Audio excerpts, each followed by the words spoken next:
மக்களுக்கு நல்லது பண்றதுக்கு அரசியலுக்கு வாங்கடா, கொள்ளை அடிக்கிறது கொலை பண்றதுக்கு மாடா அரசியலுக்கு.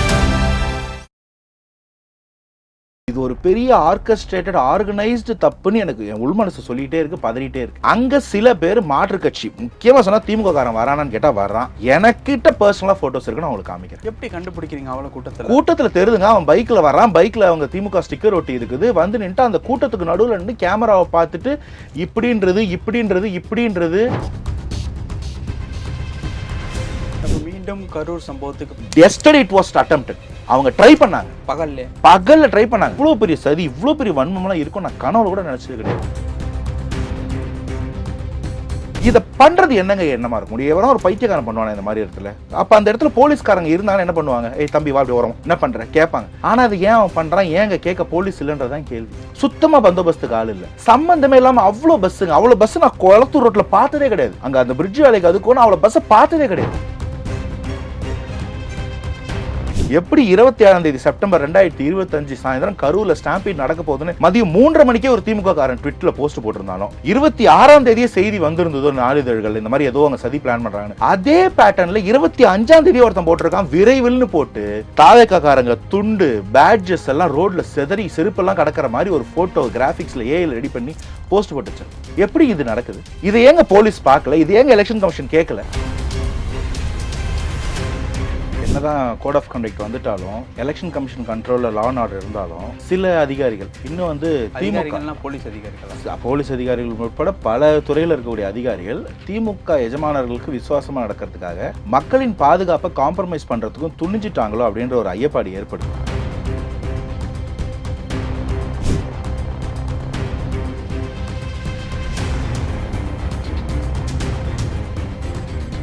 ரியல் ஒன் உறவுகளே, நடுநிலையோடு பொறுப்புடன் செய்திகளை வழங்கி பல லட்சக்கணக்கான மக்களின் நம்பிக்கையை பெற்ற நமது சேனல் வளர்ச்சிக்கு உங்கள் ஆதரவு தேவை. இந்த ஊடக பயணம் தொடர்ந்து வலுப்பெற திரையில் தெரியும் QR கோட் ஸ்கேன் செய்தோ அல்லது டிஸ்கிரிப்ஷனில் உள்ள வங்கி விவரங்கள் மூலம் உங்களால் முடிந்த அளவு சப்போர்ட் செய்யுங்கள். உங்கள் ஒவ்வொரு ஆதரவும் நமது குரலை இன்னும் பல லட்சம் பேரிடம் கொண்டு செல்ல உதவும். ரியல் ஒன் நேயர்களுக்கு வணக்கம். இன்று நம்மளுடைய நேர்காணலுக்கு தாவேகாவின் மாநில செய்தி தொடர்பாளரான திரு அனந்தஜித் அவர்கள் நினைச்சிருக்காங்க. பிரதர் வணக்கம்.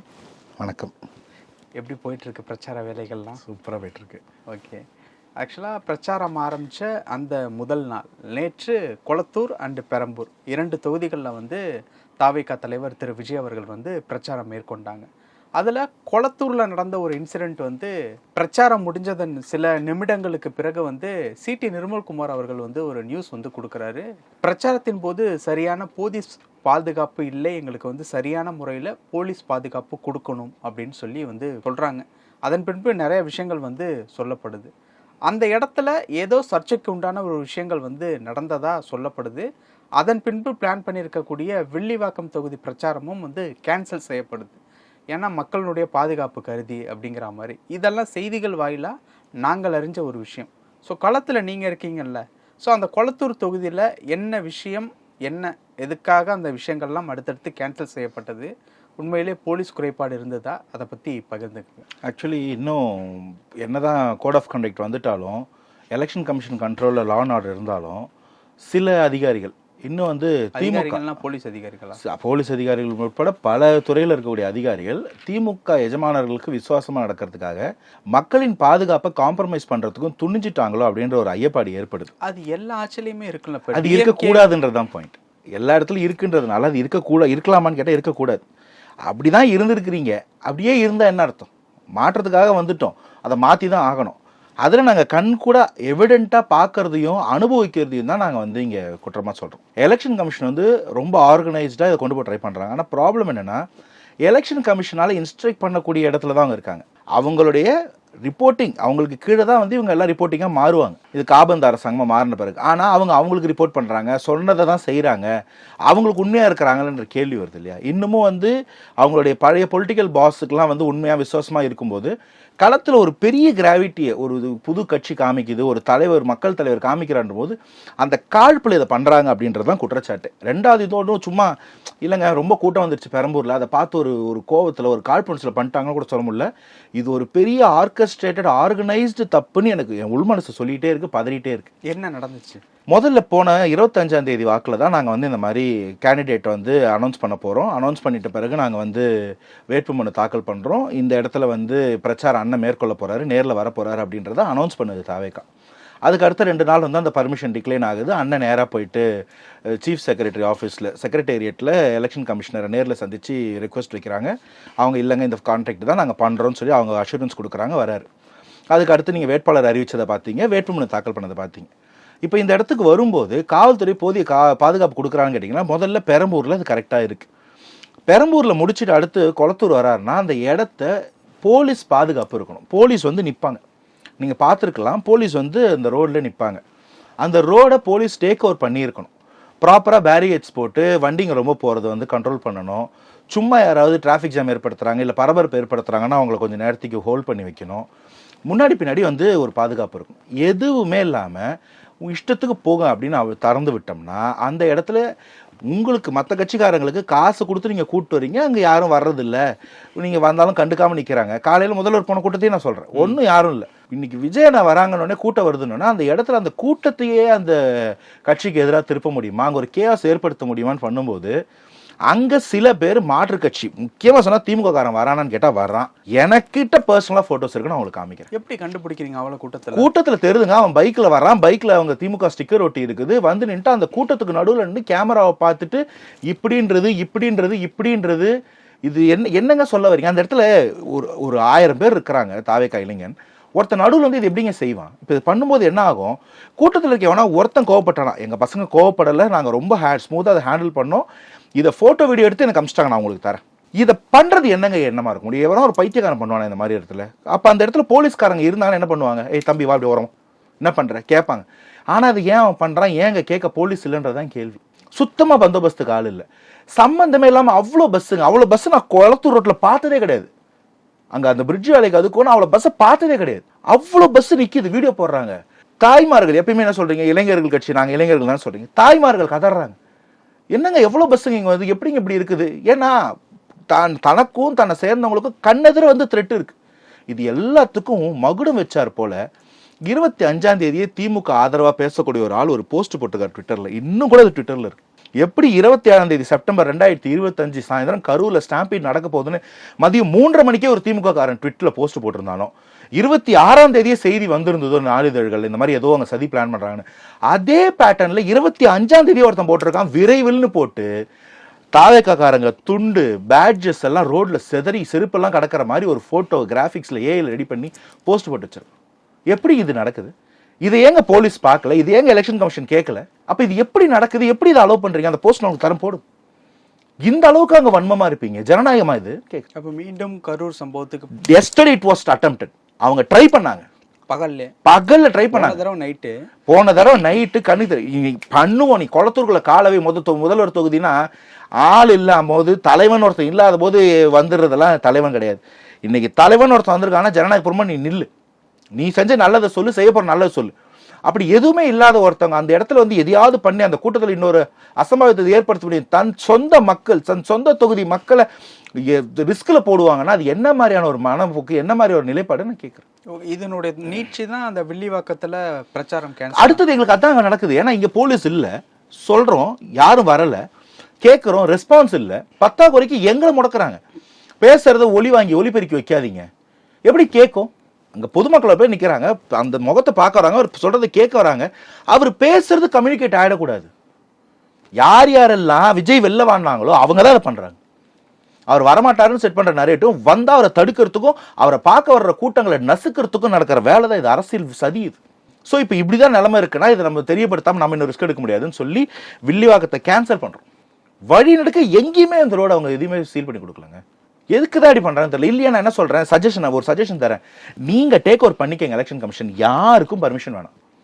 பொதுவாக நீங்கள் ஒரு இடம் வைங்க, நீங்கள் வைக்கிற இடத்துல பப்ளிக்கு ஆக்சஸ் கொடுங்க, பப்ளிக் செக் பண்ணி வரட்டும், எல்லாரையும் ஆதார் ஓட்டர் ஐடி வச்சு ஸ்கேன் பண்ணி உள்ளே விடுங்க. அங்கே எல்லா தலைவரும் வந்து பேசுவாங்க, எங்கள் அண்ணனும் வந்து பேசுவார், நேரட்டாக நாங்கள் பேசுவோம். உங்களால் மற்றவங்களுக்கு கொடுக்குற இடத்த எங்களுக்கு கொடுக்க முடியல, மற்றவங்களுக்கு கொடுக்குற பாதுகாப்பு எங்களுக்கு கொடுக்க முடியலன்னா எங்கள் இளைஞர்கள் எங்கள் அண்ணன் தங்கச்சி வந்து எதுவும் ஆகிறது எங்களால் பார்த்துட்டுலாம் சும்மா இருக்க முடியாது. இவ்வளோ பெரிய சதி, இவ்வளோ பெரிய வன்மம்லாம் இருக்கும் நான் கனவுல கூட நினச்சது கிடையாது. பண்ணுறாங்க, பண்ணுங்கன்னு சொல்கிறேன். சரி, இப்போ இந்த ஒரு சுச்சுவேஷன் சென்னையில் ஒரு தலைநகரத்தில் இப்படி இருக்குன்னா கண்டிப்பாக ஊர் சைடு போகிறப்போ உங்களுடைய ஜாக்கிரதை இன்னும் அதிகமாக இருக்கணும் அப்படிங்கிற ஒரு கட்டாயம்னு சொல்லலாமா? இல்லைங்க, நாங்கள் பெர்மிஷன் வாங்க முடியும். All we can do is apply பண்ணுறோம், பெர்மிஷன் வாங்குறோம். எலெக்ஷன் கமிஷன் இந்த இடத்துல இந்த ஸ்லாட் நீங்கள் பண்ணுங்கன்னு கொடுக்குறாங்க.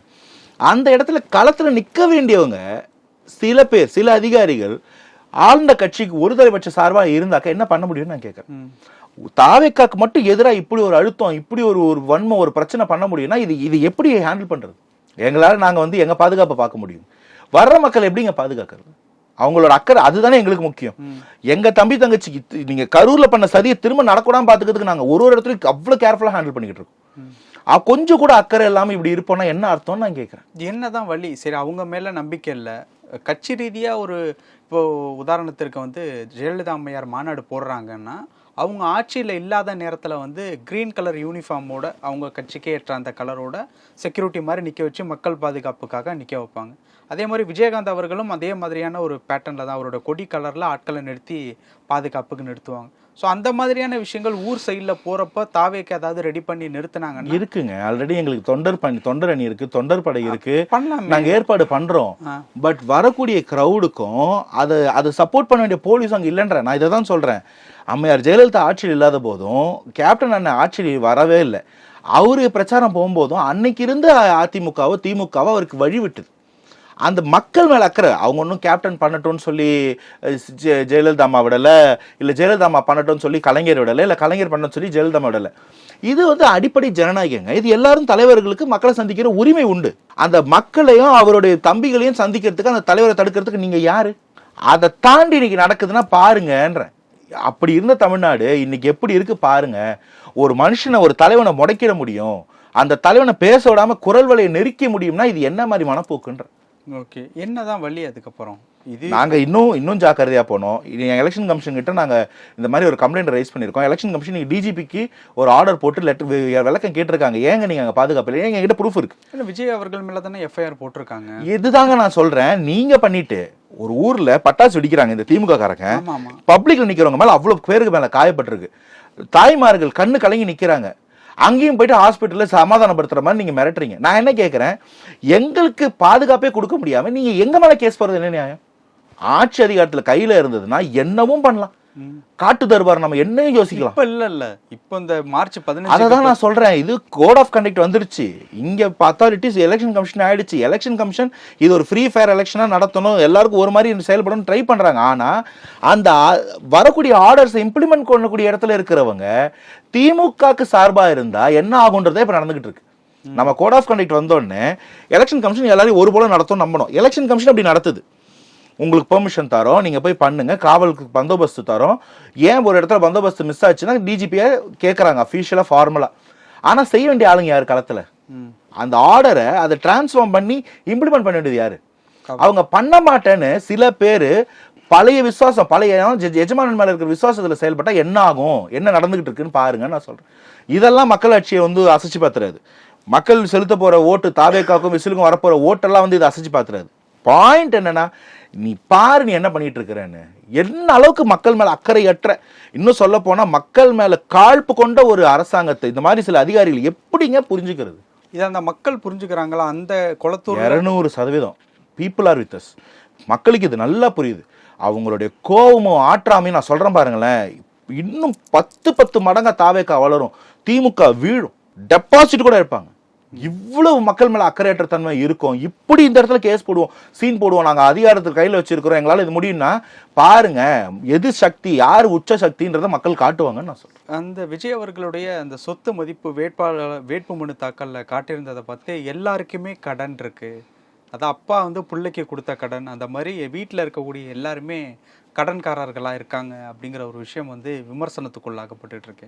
நீங்கள் பார்த்துருப்பீங்க. இல்லை, எனக்கு தெரிஞ்சு இது வந்து அக்கௌண்டிங் டைப்புங்க. அதாவது வந்து சில விஷயங்களை வந்து டெட்டாக கன்சிடர் பண்ணுவாங்க, சில ஷேராக கன்சிடர் பண்ணுவாங்க. இது இந்த மனுஷன் ஒரே ஏர்னிங் மூமெண்ட்னால அது எப்படி கொடுக்கறது அக்கௌண்டிங்கில் எப்படி கணக்கு பண்ணுவாங்கன்னு நமக்கு தெரியாது. கடன் கொடுத்த ஒரு பிரச்சனை, வாங்கின ஒரு பிரச்சனை. ஏன் கேள்வி என்னன்னா, மனுஷன் எல்லாத்தையும் சம்பாதிச்சு ஒயிட்ல ப்ரூவ் பண்றாரு, இத்தனை வருஷம் இவ்வளோ டாக்ஸ் கட்டியிருக்கோன்ற வரைக்கும் காட்டுறாரு. ஒரு ஜோக் என்னன்னா, சம்பளம் வாங்கி நடிச்சவர்கிட்ட இருக்கிற சொத்து இவங்களுக்கு கண்ணு உறுத்து தான். சம்பளம் கொடுத்தவங்க இருக்கிறாங்கல்ல, அந்த கம்பெனி ஓனரு, அவங்க கிட்ட காரே இல்லையா? நம்புங்க, இதுதான் கேள்வி. ஹலோ, சம்பளம் கொடுத்த அங்கிள் நீங்க ஓரமா பார்ப்பாங்க, சம்பளம் வாங்கின விஜய் நாங்கள் கேள்வி கேட்கணும்னு வருவாங்க. இப்போ கேள்வி இதுதான். வாங்கின சம்பளத்தை ஒயிட்ல காட்டுறாரு, அது சம்பாதிச்சது. நாங்களும் அதானே சொல்றோம், அந்த மனுஷன் உழைச்சாரு, சம்பாதிச்சாரு, சேர்த்து வச்சாரு, அவர் நல்லா இருக்காரு, என் பொண்டாட்டி புள்ள குட்டிக்கெல்லாம் நான் சேர்த்து வச்சிட்டேன், அதுல ஒரு பகுதி எடுத்து தான் நான் விஜய் மக்கள் இயக்கத்துக்கு செலவு பண்ணியிருக்கேன், அதுல ஒரு பகுதி எடுத்து தான் இன்னைக்கு கட்சி ஆரம்பிச்சு செலவு பண்ணியிருக்கிறேன், மக்களுக்காக அந்த கை காசு போட்டு தானே வராரு, அந்த கட்சியெல்லாம் அவரு கை காசு தானே உருவாகுது, அதை சம்பாதிச்சது தானே பண்றோம், இன்னும் கொள்ளடிச்சிட்டு இல்லையே. நாங்க என்னங்க எல்லாத்தையும் வந்து எலக்டோரல் பாண்ட்ஸ்ல ஏமாத்தி காசு வாங்கி இருக்கிறோமா, இல்ல 27,000 சக்கரை மூட்டையை காணாம போச்சுன்னு சொன்னோமா, இல்ல கூவத்துல முதல்ல 30 கோடி எடுத்துட்டு போச்சு சொன்னோமா? எல்லாத்தையும் பண்ணிவிட்டு அவங்க சந்தோஷமா சேஃபா இருப்பாங்க, ஒரு கார் கூட இல்லைன்னு சொல்லுவாங்க, நம்பிக்கணும். இங்க உழைச்சாரு, சம்பாதிச்சாரு, வாங்கினாரு, அது பேரு நீங்க பொறாமப்பட்டுப்பீங்க, பட்டுக்கோங்கன்ற. ஓகே, இப்போ இதை தொடர்ந்து சில நிர்வாகிகள் மேல பாலியல் குற்றச்சாட்டு வந்து வைக்கிறாங்க. இன்னும் நிறைய வரும், இன்னும் நிறைய வரும். அப்படிங்கிறது உண்மையா இருந்தா அது வருத்தத்துக்குரிய ஒரு விஷயம். எப்படிங்க அது உண்மையா இருக்கும்? நான் கேட்கறேன், எப்படிங்க எலெக்ஷன் நாமினேஷன் ஃபைல் பண்ற அன்னைக்கு அது வரும்? எங்க? நான் கேட்கற கேள்வி ரொம்ப சிம்பிள் இருக்கேன். போன வாரம் வராத கேஸ் எப்ப பண்ணாரா அவரு? நீங்க சொல்லக்கூடிய இந்த அத்துமீறல்கள்லாம் எப்ப நடந்தது? எப்படி அது எனக்கு நாமினேஷன் ஃபைல் பண்ற அன்னைக்கு எப்படி நியூஸ்ல வரும்? எங்களை பார்த்தா உங்களுக்கு அவ்வளவு ஏமாந்தவங்க மாதிரி தெரியுதா? என்னைய மக்களையும் பார்த்தா எங்களுக்கு தெரியவே இல்லை, நாங்க ஆமாமா நம்பிட்டோம். ஏய், ஏதோ சொல்ற போறோம், ஓரமா போங்கடா. கண்ணதுக்கு தெரியுதுங்க. ஒருத்தர் நாமினேஷன் ஃபைல் பண்ற அன்னைக்கு பிளான் பண்ணி அவர் எதிர்க்க அவரை டிஃபேம் பண்ற எண்ணத்தோட நீ பண்ணுவேன்னா இதுக்கு பின்னாடி யார் இருக்கிறான்னு எங்களுக்கு தெரியாதா? நான் என்ன கேட்கறேன், எப்ப பண்ணிருக்கணும்? நீ அப்படிதான் அந்த கட்சிக்காரன்னா கேட்கறதுக்கு உனக்கு ஹையரார்கி இருக்கு. எப்ப வேணா கம்ப்ளைண்ட் லான்ச் பண்ணிருக்கலாம். நீ என்ன பண்ணிருக்க, எப்ப பண்ணிருக்க, ஏன் இப்ப பண்ணிருக்க? இந்த அளவுக்கு கூட நமக்கும் ஊடகத்துக்கும் புரியாது. நான் தான் சொல்றேனே, நம்ம கேண்டிடேட்ஸை டிஃபேம் பண்றதுக்கோ டிமீன் பண்றதுக்கோ தோல்வி பயத்துல என்ன வேணா பண்ணும் திமுக. இதுக்கெல்லாம் நாங்களும் எங்க மக்களும் பொதுமக்களும் கொஞ்சம் கூட அசர்ற மாதிரி சளைக்கிற மாதிரி ஆளவே இல்லை. அது பாப்போம் நம்ம களத்துல. நான் சொல்றேன், இப்போ இந்த மாதிரி கொளத்தூர்ல நடந்த மாதிரி ஊர் சைட்ல போகும்போது இல்ல மற்ற மாவட்டங்களுக்குள்ள போகும்போது இது தொடர்ச்சியா நடந்துச்சு அப்படின்னா மறுபடியும் அந்த கரூர் இன்சிடென்ட்டுக்கு அப்புறம் விஜய் சார் பண்ணி வச்சிருந்த பிளான் எதுவுமே நடக்காம போச்சு இல்ல, அந்த மாதிரி எதுவும் நடக்காம போச்சு அப்படின்னா ஓவரால் கொலாப்ஸ் அப்படிங்கிற ஒரு சிச்சுவேஷனுக்கு தள்ளப்படுவீங்க. நான் மனசை தொட்டு ஒன்று நம்புறேங்க. இந்த இடத்துல அதிகபட்ச பலமே வந்து மக்கள் தான், மக்கள் சக்தி தான். இல்ல அவங்கள வச்சு தானே உங்கள்கிட்ட நான் என்ன சொல்றேன், மக்கள் மேல இருக்கிற அக்கறை தாவேக்காக்கு என்னன்றதும் தாவேக்கா மேல இருக்கிற அன்பு மக்களுக்கு என்னன்றதும் எல்லாருக்கும் தெரியும். நீங்க இப்படி எல்லாம் பண்ணி ஒருத்தரை வந்து அவரோட மொபிலிட்டியை கட் பண்ணி மக்கள் அவரை ரீச் பண்ண விடாம பண்ண மூலமா உங்களால எங்களையும் தாவேக்காவையும் பொதுமக்களையும் பிரிச்சிட முடியும்னு நினைச்சீங்கன்னா இது சீப் எடுத்து வச்சுட்டு கல்யாணத்தை நிறுத்துற கதை. அதெல்லாம் இங்க செல்லுபடி ஆகாது. அப்படி எமர்ஜென்சியில நீங்க பண்ணதெல்லாம் உடச்சி வரலாறுலாம் இந்த மாநிலத்துக்கு உண்டு. இந்த மாதிரி அடக்குமுறைகள்லாம் செல்லுபடி ஆகிற ஆளுங்க நாங்க கிடையாது. தமிழ்நாடு வேற மெட்டீரியல். இது யாருமே அசைச்சு பார்க்க முடியாது. நீங்க அப்படிதான் பண்ணுவீங்கன்னா உங்களால யோசிச்சு கூட பார்க்க முடியாத கேன்வாஸ் ஸ்ட்ராட்டஜிலாம் எங்கிட்ட இருக்கு. நாங்க மக்களை சந்திக்கணும், ரொம்ப ஜனநாயகமா இருக்கணும், நிஜமா ட்ரை பண்றோம். ஸ்ட்ராட்டஜினா உதயநிதி அவர்கள் செங்கல் யூஸ் பண்ண மாதிரி அந்த மாதிரி ஈஸியா மக்கள்கிட்ட கொண்டு போற அந்த பிரச்சார ஸ்ட்ராட்டஜி. ஒரே ஒரு சிரிப்பு, ஒரு காணொலி இங்க என்ன பண்ணணும்னு எங்களுக்கு தெரியும். இதுக்கு கூட இந்த மாதிரி ஒன்று பேசக்கூடாது, பப்ளிக் அண்ட்ரஸ்ட் வரக்கூடாதுன்னு நினைக்கிற தலைவர். நீங்க எவ்வளவு அழுத்தம் கொடுத்தாலும் அவரை நீங்க எவ்வளவுதான் டிஃபேம் பண்ணாலும் அதை வந்து சிரிச்சுக்கிட்டே கடந்து போறாரு. அன்லெஸ் அன்டில் நீங்க அவர் தம்பி தங்கச்சி மேல கை வைக்காத வரைக்கும் அந்த மனுஷன் ரிவோல்ட் ஆகிறதே கிடையாது. அவ்வளவு பொறுமை. ஆனா தம்பி தங்கச்சிங்களை பத்தி அவதூறா பேசுறது, அவங்களை அசிங்கப்படுத்த ட்ரை பண்ணாங்க, அன்னைக்கு ரிவோல்ட் ஆயிடுவார். அது வந்து அவரை கண்ட்ரோல் பண்ணிக்க முடியாது. அதுதான் இன்னைக்கு நீங்க எங்களை தடுக்க முடியும், ஒளிச்சு வச்சிட முடியும், மறைச்சிட முடியும்னா முடியாது அப்படின்றதான் ப்ரூஃப். அதை பாருங்க களத்துல என்ன பண்ணா எங்களால வந்து நூக்கன் கார்னர் ரீச் பண்ண முடியும் எங்களுக்கு தெரியும். ஏன்னா அவர் வந்து இன்னைக்கு ஒன்றும் புதுசா கட்சி ஆரம்பிச்சு மக்கள் மத்தியில போல, வீடு தோறும் விஜய், வீதி தோறும் விஜய், இல்லந்தோறும் விஜய், உள்ளந்தோறும் விஜய். அது நாங்க என்னன்றதை நாங்க சொல்றோம், நீங்க பாருங்க. நீங்க எங்களை இவ்வளவு அழுத்துவீங்கன்னா நீங்க அழுத்துங்க, பாத்துருவோம் ஒரு கைன்னு சொல்றோம். ஓகே, அதனுடைய ஒரு ஸ்டார்டிங் பாயிண்ட் தான் நேற்று கொளத்தூர்ல நடந்தது அப்படிங்கிற மாதிரி எடுத்துக்கலாமா? அடுத்தடுத்து நடக்க போற அந்த ஒரு விஷயங்கள் அப்படிங்கிற மாதிரி கேட்க அவங்க பண்ண சதியை சொல்றீங்களா, நாங்க பண்ற பிரச்சாரம்? இல்ல, பிரச்சாரம் அப்படிங்கிறது நடக்கும், அது நீங்க பிளான் பண்ணிருக்கீங்க. சதி அப்படிங்கிறது அது விசாரணை வந்து ட்ரை பண்ணிட்டு தாங்க இருப்பாங்க. நான் தான் சொல்றேன், எனக்கு இவங்க பண்ணலனா தான் ஆச்சரியம்.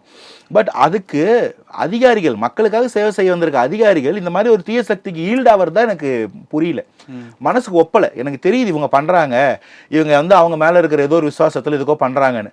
அதை வந்து இதுதான் நடக்குதுன்னா பாருங்க, எவ்வளவு பேரை வந்து டிரான்ஸ்ஃபர் பண்ண முடியும், இல்லை வந்து ஏன் அதெல்லாம் இன்னும் தமிழகத்துல பண்ணல, இந்த கேள்விகள்லாம் நமக்கு அடுக்கடுக்கா வருது இல்லை. யாருக்குமே தெரியாம போயிடுமா என்ன? நான் கேட்குறேன், நீங்கள் இந்த மாதிரி பண்ணுறதெல்லாம் அப்படியே காற்றுல கரைஞ்சிரும், தெரியாமையா போயிடும். எங்கள் மக்களுக்கு, எங்கள் பொதுமக்களுக்கு எந்த பாதிப்பும் இல்லாமல் அவங்கள சந்திக்கிறதுக்கு எங்களுக்கு வழி தெரியும். பட் இதுக்கு மேலே ஜனநாயகத்தின்னு எவ்வளோ அடி ஆழம் தோண்டி புதைக்கிறதா ஒரு யோசனை அட்டெம்ப்ட்னு கேட்குறேன். அதுக்கு தான் எனக்கு பதில் வேணும்னு நான் சொல்கிறேன். ஓகே, பல விஷயங்கள் பேசணும். நேரத்துக்கு ரொம்ப நன்றி. வாய்ப்புக்கு நன்றி.